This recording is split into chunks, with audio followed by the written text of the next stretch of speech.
दिल्ली के जाने माने व्यापारी सेठ मनोहर दास जी उनके एक बहुत खास मित्र थे, जानकी दास।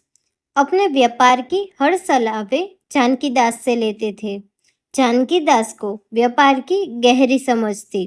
पिछले 40 सालों में मनोहर दास जी ने अपना व्यापार कई गुना बढ़ा लिया था।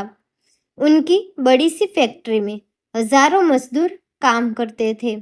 आलीशान घर बना लिया था। नौकर चाकर लगे हुए थे। बड़ी बड़ी गाड़ियां थी। मनोहर दास जी की पत्नी का बहुत पहले ही देहांत हो चुका था। उनका एक बेटा था, दुष्यंत, जिसे उन्होंने बहुत लाड़ प्यार से पाला था। दुष्यंत को सेठ जी ने पढ़ने के लिए इंग्लैंड भेज रखा था।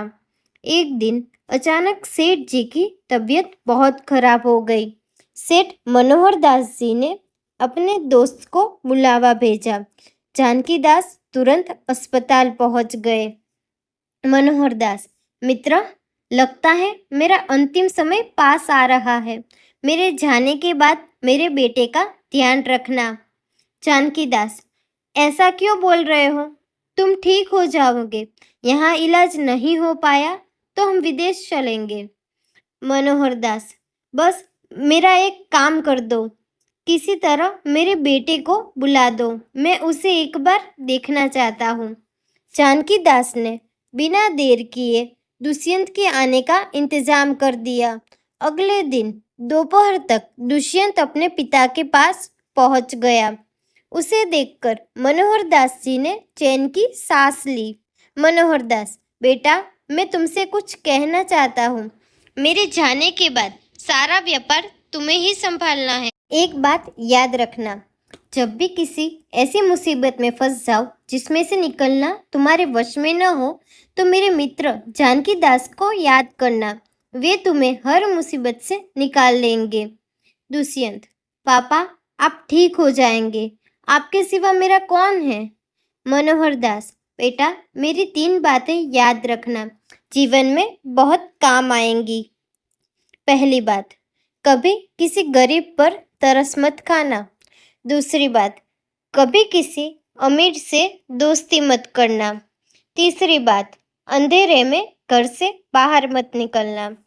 दुष्यंत ने अपने पिता की सारी बातें सुनी। कुछ देर बाद जानकी दास भी अस्पताल पहुंच गई। शाम के समय मनोहर दास जी ने इस संसार को त्याग दिया। पूरे घर में शोक का माहौल था। अंतिम यात्रा की तैयारी हो रही थी। जानकी दास सारी व्यवस्था देख रहे थे। बीच बीच में वे दुष्यंत को भी संभाल रहे थे। इसी तरह समय बीत गया। करीब 1 महीने तक दुष्यंत पिता के शोक में घर में बैठा रहा। एक दिन जानकी दास जी उससे मिलने आए।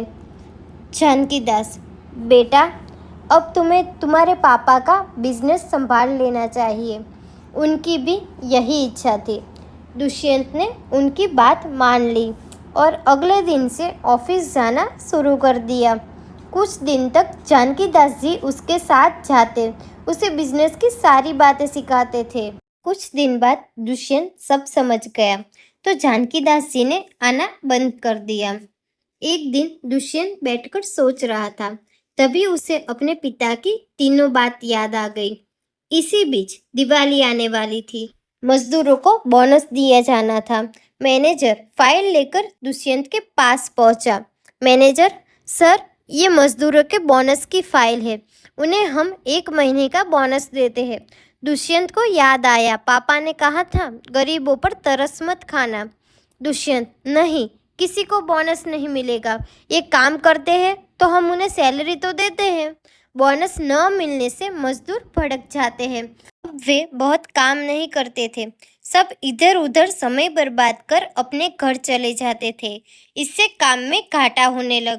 इसी बीच बहुत से व्यापारी जो दुष्यंत की कंपनी से माल लेते थे, वे दुष्यंत से मिलने आते थे। लेकिन दुष्यंत को पिता की दूसरी बात याद थी कि अमीर से दोस्ती मत करना। इसलिए वह उनसे ठीक से बात नहीं करता, उन्हें उल्टा सीधा बोलकर भगा देता था, जिससे कंपनी को ऑर्डर मिलने कम हो गए।